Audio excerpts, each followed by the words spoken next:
Hello అండి అందరికీ. మనం ప్రీ హిస్టారిక్ కల్చర్ చూస్తున్నాము. అందుట్లో 2 పార్ట్స్ కంప్లీట్ చేసాం మనం. ఈరోజు థర్డ్ పార్ట్ స్టార్ట్ చేద్దామండి.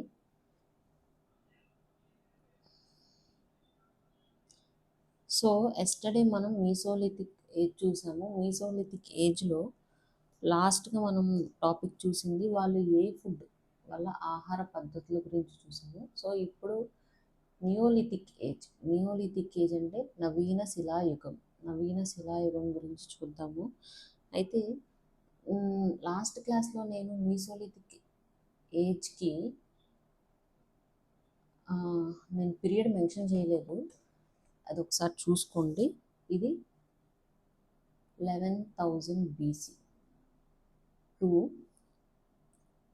10,000 BC మీసోలిథిక్ ఏజ్, మధ్యశిలాయుగం. సో నియోలిథిక్ ఏజ్ నవీన శిలాయుగం 10,000 BC నుంచి 4,500 BC వరకు.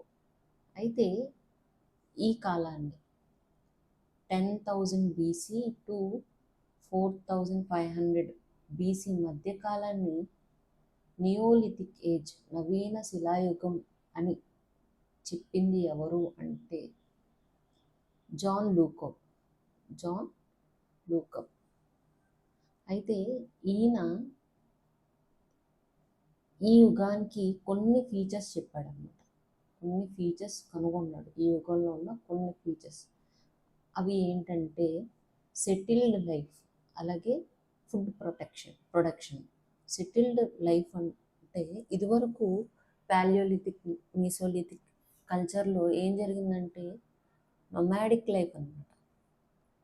అంటే మనిషి ఒక ప్లేస్ నుంచి ఇంకో ప్లేస్కి మూవ్ అవుతూ ఉంటాడు. ఎందుకోసం? ఫుడ్ కోసం. ఒక పర్టిక్యులర్ ప్లేస్ అంటూ ఉండేది కాదనమాట. కానీ ఈ ఏజ్లో సెటిల్డ్ లైఫ్ అంటే స్థిర నివాసం అనేది ఏర్పరచుకున్నాడు అనమాట. ప్రాపర్ ప్లేస్ని తను ఉంచుకున్నాడు. అలాగే ఇక్కడ ఫుడ్ ప్రొడక్షన్ స్టేజ్లోకి ఈ ఏజ్ కనిపిస్తుంది.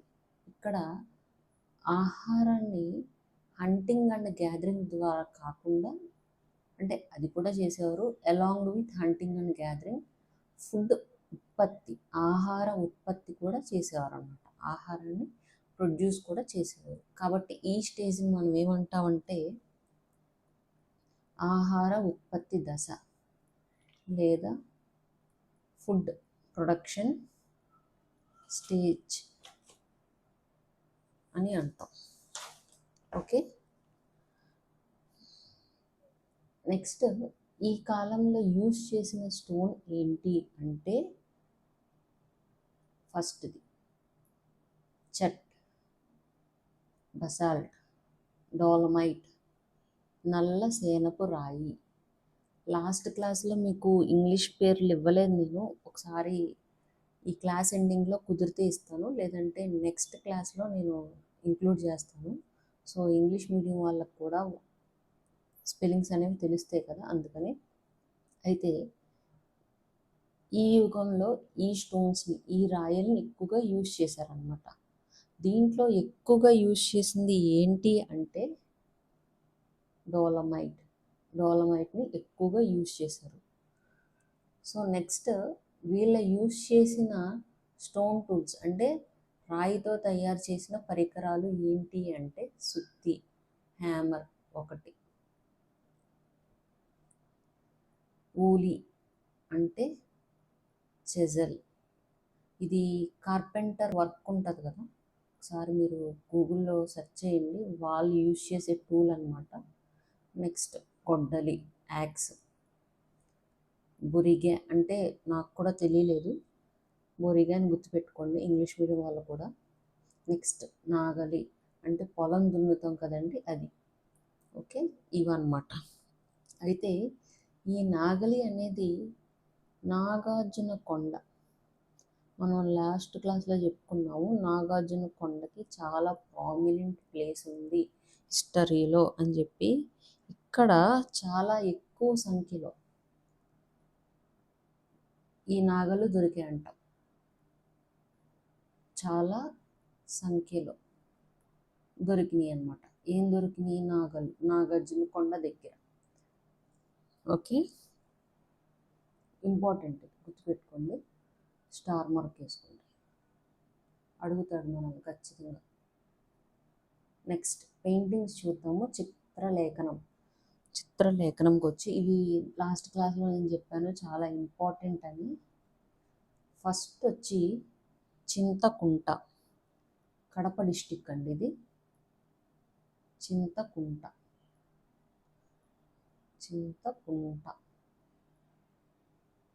నోట్స్ అనేది ఖచ్చితంగా అందరూ రాసుకోండి. ఈ ప్లేస్లో మనకి ఏ పెయింటింగ్స్ అనేవి బయటపడినాయి అంటే, విల్లంబు ధరించిన మనిషి చిత్రం అంటే బో ఉంటుంది కదా, దీన్ని ధరించిన మనిషి చిత్రం అనేది కనిపించిందంట. ఓకే, తర్వాత వేల్పు మడుగు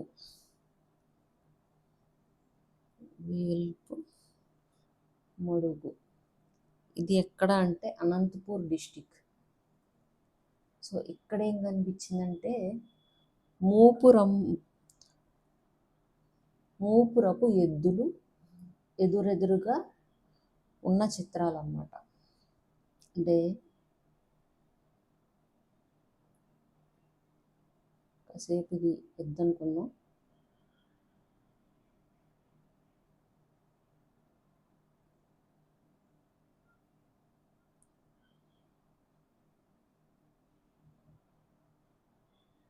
ఇలా మూపురం అంటే ఇది ఎత్తుగా ఉంటుంది కదా, ఇది అనుకుంటండి. 100% ఇదని నేను అనుకుంటున్నాను. సో ఇది ఇలా ఎదురెదురుగా ఉన్న ఎద్దు బొమ్మలు కనిపించినాయి అంట. ఓకే, ఎక్కడ? వేల్పు మడుగులో. నెక్స్ట్ థర్డ్ది బోద్గవి తెంగల్.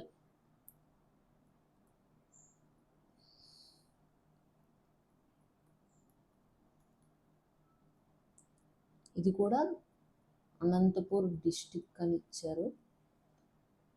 ఇక్కడ మనకి ఏమి బయటపడినాయి అంటే, 1 జింక చిత్రం, జింక, డాగ్ కుక్క, మనిషి మానవుని చిత్రం.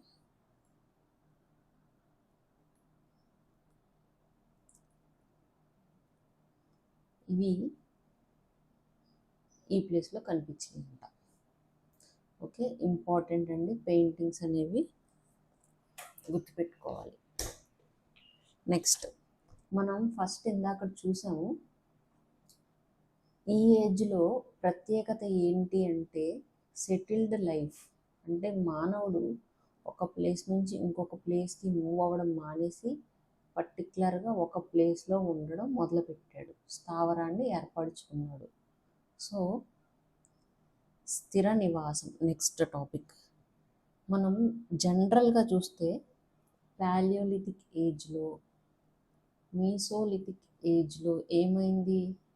మనిషి ఒక ప్లేస్ నుంచి ఇంకో ప్లేస్కి మూవ్ అవుతూ వస్తూ ఉన్నాడు అన్నమాట ఫుడ్ కోసం. సో ఇది ఏంటి?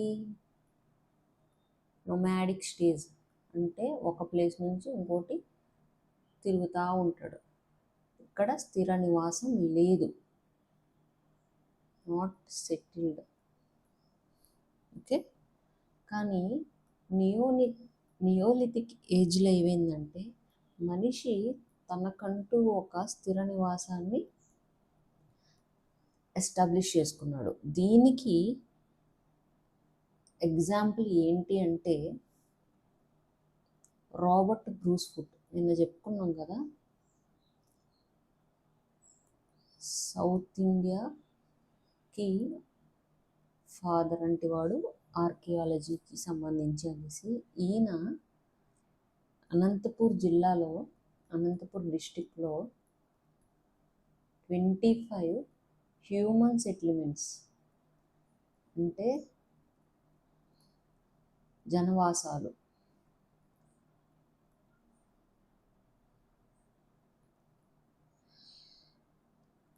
ట్వంటీ కనుగొన్నాడు అనమాట. సో ఓకే, ఇది ఎగ్జాంపుల్. నెక్స్ట్ ఇంకోటి ఏంటంటే అనంతపూర్ డిస్టిక్లో 2 ప్లేసెస్ ఉన్నాయి. ఒకటి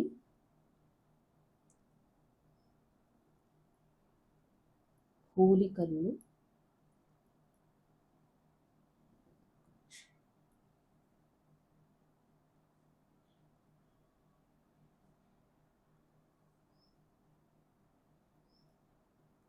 సెకండ్ది లత్తవరం. ఈ ప్లేసుల్లో కూడా మనకి స్థిర నివాసాలు ఉన్నాయని ఎవిడెన్స్ ఉంది. దొరికినాయి సెటిల్మెంట్స్, హ్యూమన్ సెటిల్మెంట్స్ ఉన్నాయని ఎవిడెన్స్ మనకి బయటపడింది. ఇది 1. సెకండ్ది వచ్చి గుంటూరు డిస్టిక్. గుంటూరు డిస్టిక్లో సత్తెనపల్లి తాలూకా.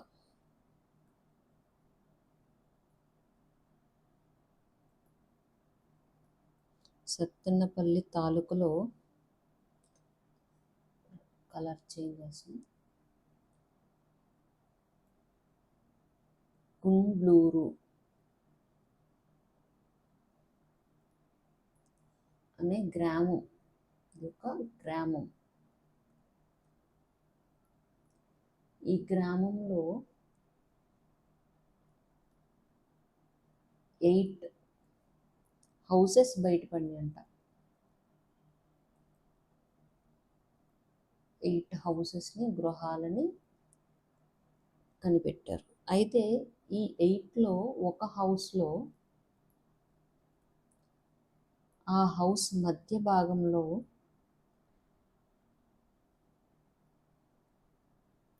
అంటే మిడిల్లో ఒక బాలుడి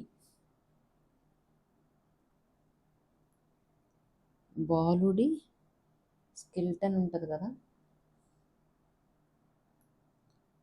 ఒక కుండలో పెట్టి పాట్లో పెట్టి పూడ్చిపెట్టారనమాట. ఇది మనకి ఇక్కడ సత్తెనపల్లి తాలూకా గుండ్లూరు గ్రామంలో ఒక హౌస్లో మనకి కనిపించింది. Okay, important. ఇది డెఫినెట్గా ఎక్స్పెక్ట్ చేయొచ్చు ఎగ్జామ్లో ఈ క్వశ్చన్ని. నెక్స్ట్ అండి, ఈ నియోలిథిక్ ఏజ్లో ఫీచర్స్ అండి ఇవన్నీ, అంటే లక్షణాలు. నియోలిథిక్ ఎందుకు అయ్యింది, ఎందుకు పాలియోలిథిక్ కాదు, ఎందుకు మెసోలిథిక్ కాదు, దానికి దీనికి డిఫరెన్స్ ఏంటి అనేవి ఏం చెప్తుంది, లక్షణాలు చెప్తాయి, ఫీచర్స్ చెప్తాయి అన్నమాట. ఇప్పుడు దాకా నేను చెప్పిన ఫీచర్స్ ఏనండి. హెడ్డింగ్ పెట్టుకోవాలి, సైడ్ హెడ్డింగ్ పెట్టుకోవాలి. పెయింటింగ్స్ అని, నెక్స్ట్ స్థిర నివాసం అని చెప్పి, నెక్స్ట్ స్టోను, తర్వాత టూల్స్, హెడ్డింగ్ పెట్టుకుంటే మనకు ఒక క్లారిటీ ఉంటుంది. అయితే ఫీచర్స్ చూద్దాము. ఫీచర్స్లో ఇప్పుడు దాకా చూసినవి కూడా ఫీచర్స్. అందులో నెక్స్ట్ ఫీచర్ వచ్చి డొమెస్టికేషన్.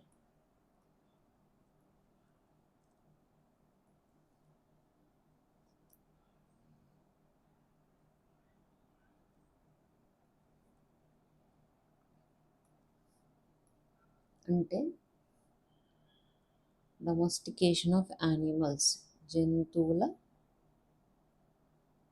మజ్జిక. అంటే మానవుడు జంతువులతో స్నేహం అంటే మచ్చిక చేసుకోవడం మొదలుపెట్టాడు అనమాట. ఎందుకు మచ్చిక చేసుకుని ఉంటారు చెప్పగలరా? ఇక్కడ ఒక ప్లేస్లో తను నివాసం ఏర్పరచుకున్నాడు. అక్కడ నివాసం ఏర్పరచుకున్నప్పుడు కాపలా కావాలి కదా, కాపలా కావాలి కాబట్టి డొమెస్టికేషన్ ఆఫ్ యానిమల్స్ అనేది జరిగిందనమాట. ఓకే, డొమెస్టికేషన్ ఆఫ్ యానిమల్స్ అనేది అందుకు జరిగింది. సో ఈ కాలంలో డొమెస్టికేషన్ ఆఫ్ జంతువుల్ని పెంచుకోవడం మొదలుపెట్టాడు. అయితే వెరీ ఇంపార్టెంట్ అడుగుతారు, ఏం పెంచుకున్నాడు అని అంటే యానిమల్స్లో ఫస్ట్ తొలిసారిగా డాగ్ని, తర్వాత బుల్ ఎద్దుని పెంచుకోవడం స్టార్ట్ చేశాడు. ఎద్దుని ఎందుకంటారు? మనం అనుకున్నాము ఈ ఏజ్లో యూజ్ చేసింది నాగలి. ఎందుకు నాగలి యూజ్ చేస్తాం? పొలం దున్నడానికి. పొలం దున్నడానికి అంటే అగ్రికల్చర్ కూడా జరిగింది. అగ్రికల్చర్ జరిగింది కాబట్టి మనం ఒక ఫ్యూచర్ ఫుడ్ ప్రొడక్షన్ స్టేజ్ అని అన్నాము. సో నాగలి ఉంది, నాగలితో మనిషి ఎంతసేపు అని దున్నుతాడు? సో ఎద్దుని పెంచుకోవడం మొదలుపెట్టాడు. ఓకే, నెక్స్ట్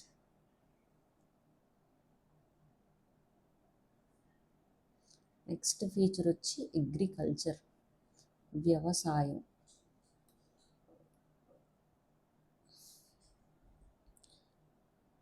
వ్యవసాయం ఇప్పుడు ఇక్కడ చెప్పుకున్నాం. బుల్లుని ఎందుకు పెంచుకున్నాడు అంటే పొలం దున్నడానికి, అగ్రికల్చర్ ల్యాండ్ని దున్నుకోవడానికి ఎద్దును పెంచుకున్నాడు. కనుక అగ్రికల్చర్లో ఎద్దుని, ఆవులని ఉపయోగించేవాడంట పొలం దున్నడానికి. నెక్స్ట్ వీళ్ళు పండించిన పంటలు, క్రాప్స్ ఏంటి అనంటే రాగులు, నెక్స్ట్ ఉలవలు, నెక్స్ట్ పెసళ్ళు. ఓకే, ఫస్ట్ వీల్ అనేది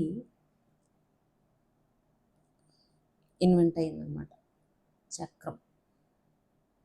వీల్ అనేది ఇన్వెంట్ అయ్యింది, కనిపెట్టారు కాబట్టి ఈ కాలంలో ఎద్దులు కూడా మచ్చిక చేసుకున్నారు కాబట్టి ఎడ్ల బండిని, బులక్ కార్ట్స్ యూస్ చేశారు. ఇవన్నీ ఇంపార్టెంటే, గుర్తుపెట్టుకోవాలి. సో ఎవిడెన్సెస్ ఏంటి, దీనికి ఆధారాలు ఏంటి అంటే 1 పాలవాయి, అనంతపూర్ డిస్టిక్.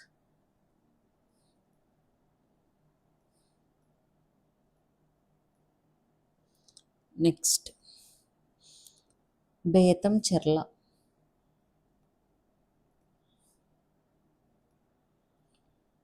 కర్నూల్.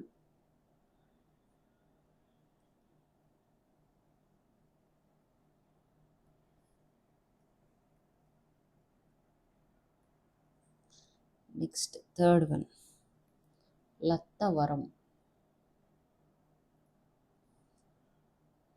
ఇది కూడా అనంతపూర్.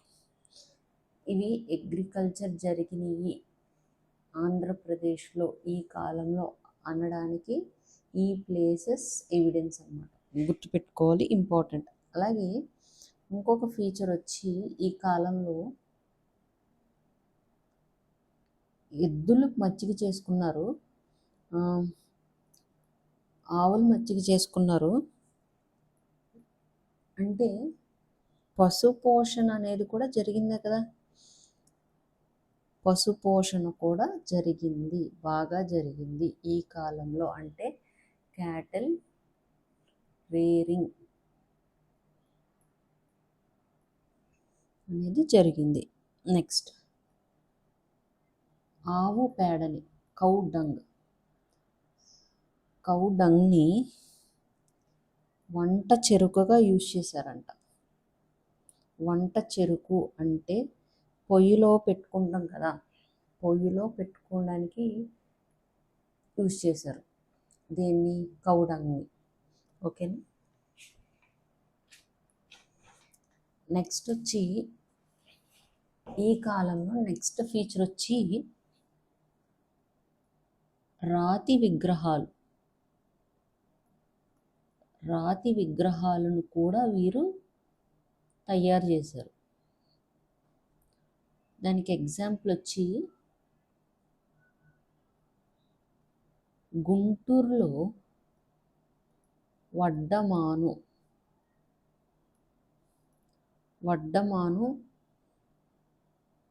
వద్ద ఎర్ర ఇసుక అంటే రెడ్ శాండ్ స్టోన్, ఎర్ర ఇసుక రాయితో తయారు చేసిన మనిషి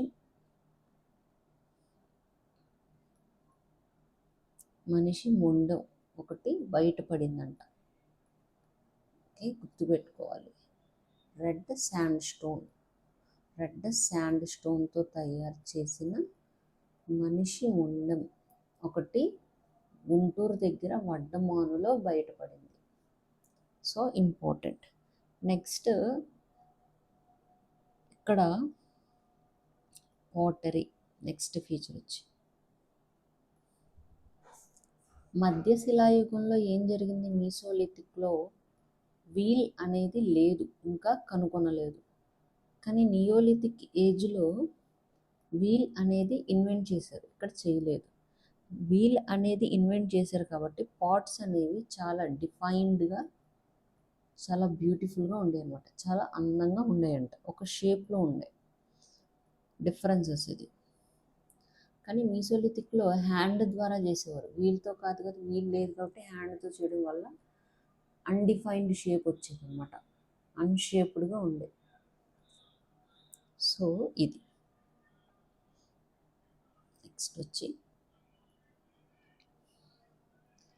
నెక్స్ట్ ఫీచర్ అండి, శ్రమ విభజన. ఈ కాలంలో శ్రమ విభజన అనేది జరిగింది. అంటే డివిజన్ ఆఫ్ లేబర్, అంటే పనిని షేర్ చేసుకునే వాళ్ళంట. శ్రమ విభజన అనేది ఉంది ఈ కాలంలో. నియోలిథిక్ స్టేజ్లోనే స్టార్ట్ అయ్యింది. మీరు గ్రూప్ 1 ఆన్సర్ రైటింగ్కి యూజ్ అవుతుంది. కొత్త సిలబస్ ఇంకా రావాల్సి ఉంది, కానీ ఏపీ హిస్టరీ పార్ట్ అయితే ఉంచుతాడు. అయితే ఒక హిస్టారియన్ గార్డెన్ చైల్డ్, అతని పేరు గార్డెన్ చైల్డ్, ఈ నియోలిథిక్ ఏజ్ని ఏమన్నాడంటే నాగరికతలో విప్లవం, అంటే రివల్యూషన్, విప్లవం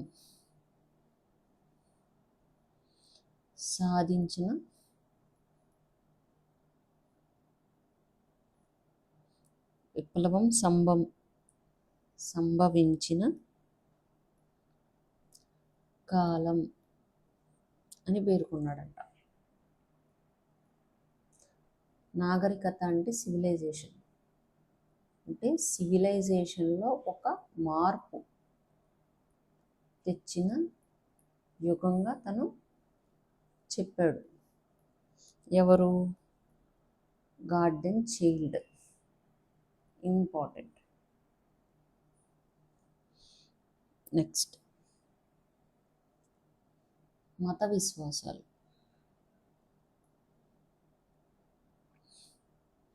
ఇవన్నీ ఫీచర్స్ ఈ కాలానికి ప్రాముఖ్యత లేదంటే ప్రత్యేకతలు అని చెప్పచ్చు. మత విశ్వాసాలు అంటే రిలీజియస్ బిలీఫ్.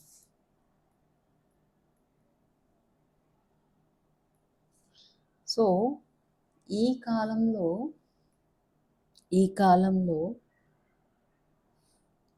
స్త్రీలింగం,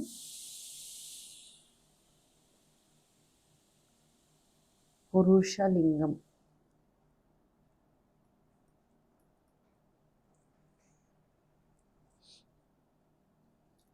స్త్రీలింగాన్ని పురుషలింగాన్ని ఆరాధించడం, అంటే లింగ లింగారాధన స్టార్ట్ అయిన యుగంగా చెప్పచ్చు. లింగారాధన స్టార్ట్ అయింది. ఇక్కడ స్త్రీలింగాన్ని పురుషలింగాన్ని ఇద్దరికి ఆరాధించడం అయితే జరిగిందంట. కానీ స్త్రీలింగంని ఆరాధించినప్పటికీ సొసైటీలో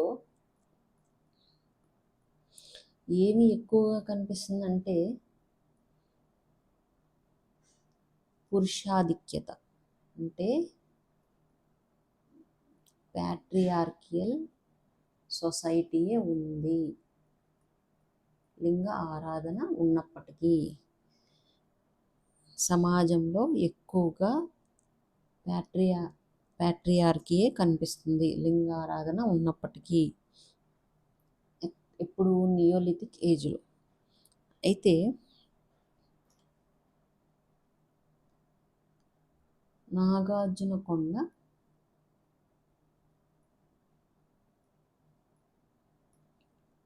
అలాగే పెన్నా నది పరివాహక ప్రాంతం వద్ద ఒక పురుషుడిది ఒక ఫీమేల్ది బాడీస్ అనేవి ఒకే చోట పూడ్చిపెట్టి కనిపించినాయంట. అంటే ఇది ఏమి రిసెంబల్ చేస్తుంది? అక్కడ డబుల్ బరియల్ సిస్టమ్ అనేది ఎగ్జిస్ట్ అవుతుంది అని చెప్పుకోవచ్చు. అంటే మనిషి ఒక అమ్మాయిని ఒక అబ్బాయిని ఇద్దరిని కలిపి పూడ్చిపెట్టారు కాబట్టి అక్కడ డబుల్ బరియల్ సిస్టమ్ అనేది ఎగ్జిస్ట్ అవుతుంది అని చెప్పుకోవచ్చు. నెక్స్ట్ ఇంకోటి ఏంటంటే, నిన్న మీజోలిథిక్ ఏజ్ చెప్తున్నప్పుడు అక్కడ ఖననం లేదు ఖననం అన్న భూస్థాపితం అన్న ఒకటే అండి, అంటే పూడ్చిపెట్టడం. నేను నిన్న తప్పు చెప్పాను లాస్ట్ క్లాస్లో. అంటే మీసోలిథిక్ ఏజ్లో అక్కడ చనిపోయిన వారిని కాల్చడం అనేది లేదు, పూడ్చిపెట్టడం ఉంది. సో ఇదొకటి కరెక్ట్ చేసుకోండి. సో నెక్స్ట్ వచ్చి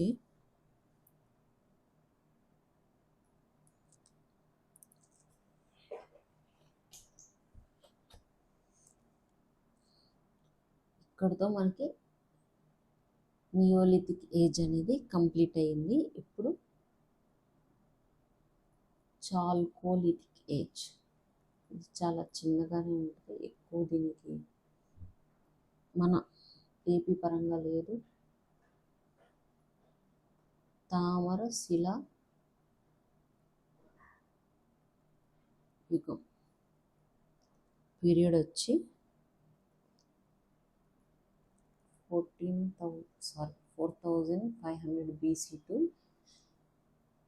2500 BC.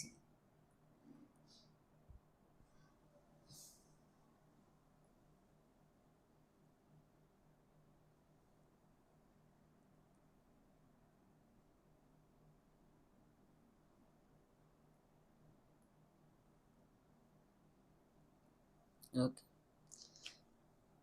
అయితే ఈ కాలంలో యూజ్ చేసిన టూల్స్ ఏంటి అంటే, ఫస్ట్ మానవుడు యూజ్ చేసింది ప్యాలియోలిథిక్లో స్టోన్ యూజ్ చేశాడు. తర్వాత బోన్స్ యూజ్ చేయడం స్టార్ట్ చేశాడు. ఇప్పుడు ఈ తామర శిలాయుగం దగ్గర నుంచి స్టోన్తో పాటు బోన్స్తో పాటు కాపర్ అంటే మెటల్. కాపర్ అనేది ఒక మెటలే కదా, లోహం. కాపర్తో తయారు చేసిన పరికరాలు కూడా యూజ్ చేశాడు అనమాట, గుర్తుపెట్టుకోవాలి. అంటే హ్యూమన్ ఫస్ట్ యూజ్ చేసిన మెటల్ ఏది అంటే కాపర్. ఓకే, గుర్తుపెట్టుకోవాలి, ఇంపార్టెంట్. ఏ కాలం నుంచి స్టార్ట్ అయిందంటే చాల్కోలిథిక్ ఏజ్ నుంచి స్టార్ట్ అయ్యింది. సో ఈ పీరియడ్లో మానవుడు మోస్ట్ యూజ్డ్, ఎక్కువ శాతం ఏది యూజ్ చేశాడంట? కాపర్నే యూజ్ చేశాడు. ఓకే. నెక్స్ట్ వచ్చి not important but Indian history చూసినప్పుడు ఇంపార్టెంట్.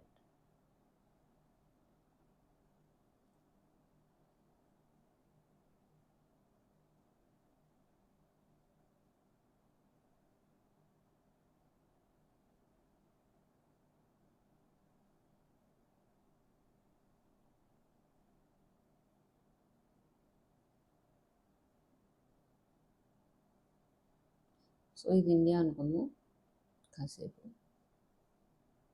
ఇక్కడ మనకి రాజస్థాన్ ఉంది ఈ ఏరియాలో. ఇండియా వైడ్గా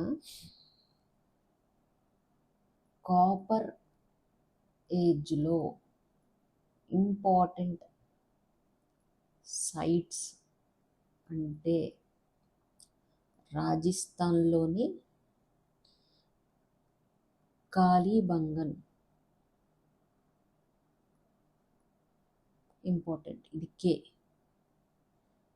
సో నెక్స్ట్ మన ఏపీ హిస్టరీతో ఇంపార్టెంట్ కాదు, ఇండియన్ హిస్టరీ కూడా మనం ఎలాగో చదువుకోవాలి కాబట్టి చెప్తున్నాను. నెక్స్ట్ ఇది కర్ణాటక అనుకుందాం. కర్ణాటకలో బ్రహ్మగిరి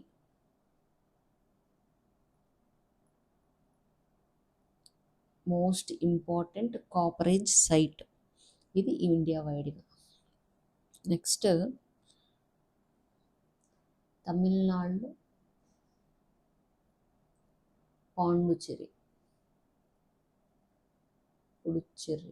టిఎన్.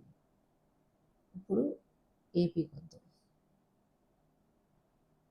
ఇది ఏపీ అనుకున్నాం, కలర్ చేంజ్ చేసుకున్నాం. ఏపీలో 2 ఇంపార్టెంట్ సైట్స్ అనేవి ఉన్నాయంట. ఓకేనా. ఇది గ్రూప్ 2 2017లో అడిగిన క్వశ్చన్. సో గుర్తుపెట్టుకోవాలి, ఇంపార్టెంటే.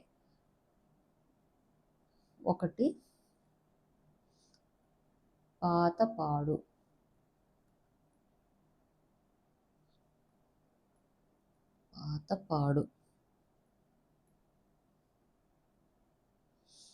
ఇక్కడ మనకి ఏం కనిపించినాయి అంటే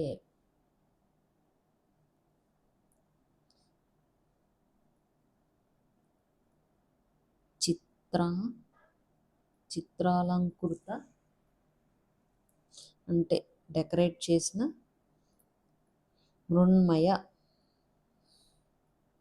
పాత్రలు.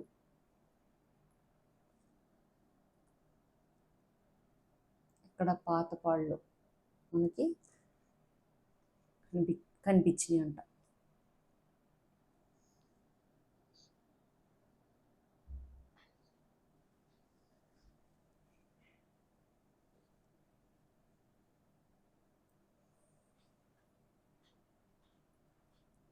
సెకండ్ కేసరపల్లి,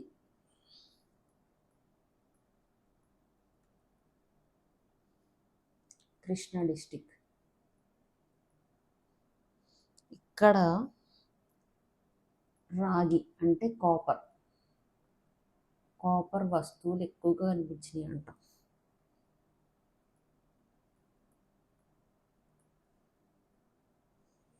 సో ప్రీవియస్గా చూసుకుంటే పాతపాడులో చిత్రాంకృత మృణ్మయ పాత్రలు అంటే చిత్రాలతో అంటే బొమ్మలు వేశారంట. ఆ పాట్స్ పైన బొమ్మలు వేశారు, బ్యూటిఫుల్ బొమ్మలు వేశారు. అవి చిత్రాంకృత అంటే మీనింగ్ దానికి. చిత్రాంకృత మృణ్మయ పాత్రలు, చిత్రాలతో అలంకరించిన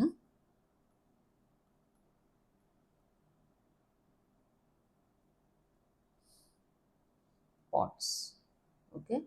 ఎక్కడ పాతపాడు ఇంపార్టెంట్, వెరీ ఇంపార్టెంట్. ఎన్ని స్టార్లు వేసుకున్నా పర్లేదు. సో నెక్స్ట్ కృష్ణా డిస్టిక్ కేసరపల్లిలో రాగి వస్తువులు కనిపించినాయి, ఇది. సో ఇక్కడతో మనకి కాపర్ ఏజ్ అనేది అయిపోయింది. ఇంతవరకు మనకు కాపర్ ఏజ్ ఇంపార్టెన్స్. నెక్స్ట్ కొంచెం బ్రాంజ్ ఏజ్ ఉంటుంది, అంటే మనకి ఏపీ హిస్టరీకి బ్రాంజ్ ఏజ్ లేదు,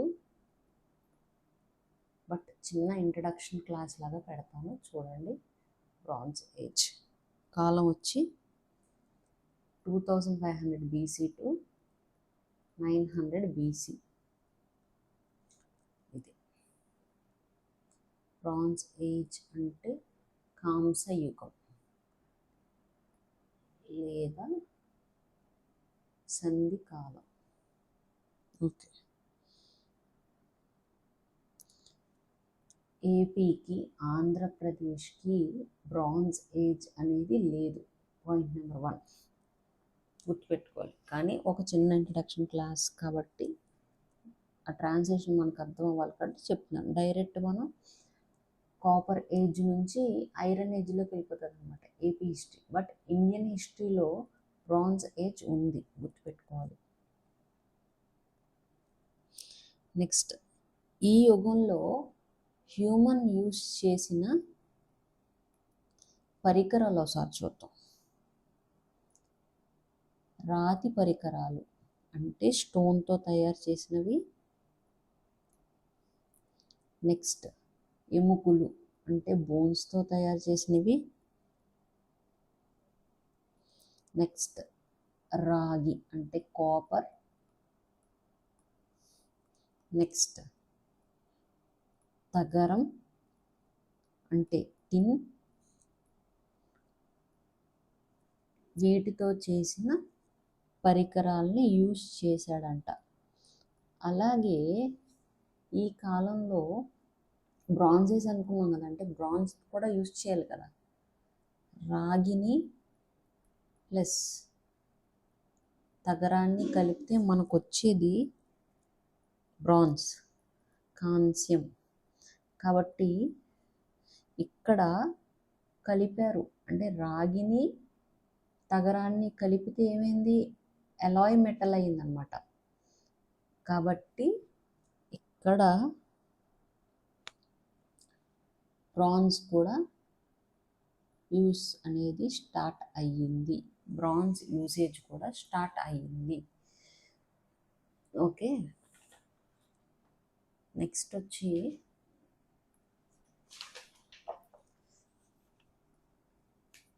బ్రాంజ్ ఏజ్.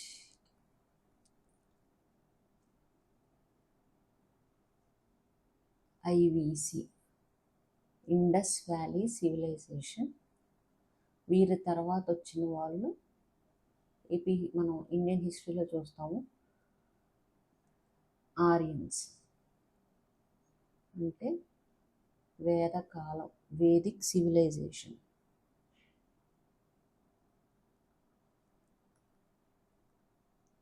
ఓకేనా, వీళ్ళ పీరియడ్ ఒకసారి చూడండి.